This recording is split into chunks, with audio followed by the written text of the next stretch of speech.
Waiting for them to text back, a girl sent me a message that I think a lot of you will understand. She said, I had a really good date with this guy yesterday. We texted each other when we got home and now I haven't heard from him for 24 hours. I don't know what to think. Should I text him? And honestly, this is exactly the situation I want to talk about, because when you like someone, 1 hour can feel like 5 hours and 24 hours can feel like emotional punishment. But today, I don't want to give you the boring answer of just wait, don't wait, text first. Don't text first. That advice is too simple, and it doesn't actually help you become better at creating attraction. I want to give you 5 specific ways to text your crush so they actually want to reply, because the goal is not to chase. The goal is not to beg. The goal is to make your message feel easy to answer, emotionally specific, and connected to something real between you two. The first method is this. Send something that says, "This made me think of you." This is one of the simplest and most effective texts because it doesn't feel random. It feels personal. Maybe you passed a coffee shop that looks exactly like the place they would choose. Maybe you saw a dog that reminded you of the one they told you about. Maybe you saw a TikTok, an Instagram post, a song, a restaurant, a movie scene, a meme, anything.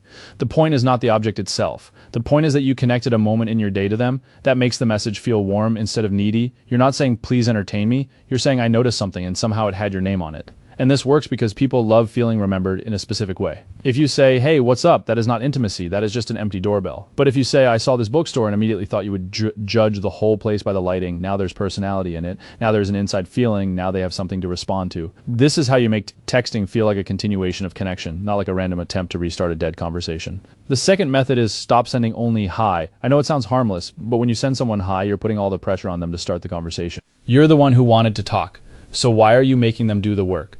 If you want to text first with an actual opening. Say, "I tried that drink you recommended, and I need to tell you something." Say, "I just heard someone use the phrase you hate, and I almost laughed out loud." Say, "I passed that restaurant you mentioned, and now I understand why you were dramatic about it." A good text gives the other person a handle. It gives them somewhere to put their reply. The third method is don't be vague. Don't keep asking, "How are you? How was your day? What are you doing?" These questions are not evil, but they are too broad. Most people see them and think, "I don't even know what to say." And if they are already busy, tired, distracted, or unsure how they feel about you, a vague question makes replying feel like a small chore. If you want a real answer, ask a real question. Ask, "What was the best part of your day?" Ask, "Did that thing you were nervous about go okay?" Ask, "Are you still pretending that show isn't your new personality?" Ask something that proves you were listening. Specificity is attractive because it communicates presence. It says, "I remember what you told me. I know something about your world. I'm not just looking for anyone to talk to. I'm talking to you." That is very different energy, and this is where a lot of people mess up.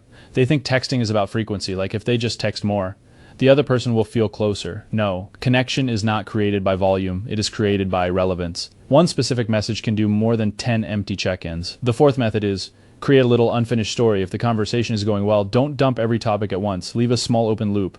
You can say, "By the way, I found the best restaurant last week, but I'll tell you about it later." Or, "Something funny happened today, but it's a long story." Or, "I have a theory about you now, but I need more evidence before I say it." This works because anticipation is part of attraction. You don't want every conversation to feel like a complete file being closed. You want them to feel like talking to you has another chapter. But be careful. This is not about playing games. It is not about being fake mysterious or acting unavailable. It is about not pouring every single thought into one conversation because you're scared the energy will disappear. A lot of people ruin a good texting rhythm because the second they feel a spark, they panic and try to hold it too tightly. They over-explain, they overshare, they send 5 messages when one would have been enough. Then the conversation stops feeling playful and starts feeling heavy. The fifth method is know when to pull back. This might be the most important one. If the conversation feels good, you do not have to keep dragging it until it dies. Sometimes the most attractive thing you can do is leave while the energy is still alive. Say, "I have to go, but this was fun." Say, "I'm going to get back to my day. Talk soon." Say, "Okay, I'm saving the rest of this story for next time." That tells them you have a life. It tells them you're not sitting there waiting for the next bubble to appear. And it lets the conversation end with a good feeling instead of ending, because both of you ran out of things to say. Now, here's the part you cannot skip. These techniques only work if there's already some connection. You need to be at least in that space where there's mutual interest, or they are open to hearing from you, or they give you some kind of positive energy back. If you're the only one talking, and they only reply with, "Yeah, haha, nice," or nothing at all, that is not a talking stage. That is not romance. That is you performing for someone who is barely in the room. And I know that sounds harsh, but it is better to know that early than to keep romanticizing someone who is not really participating. So do not use texting to beg for attention. Use texting to create connection. Send something personal. Start the topic for them. Be specific. Leave a little open loop. Pull back before the energy dies.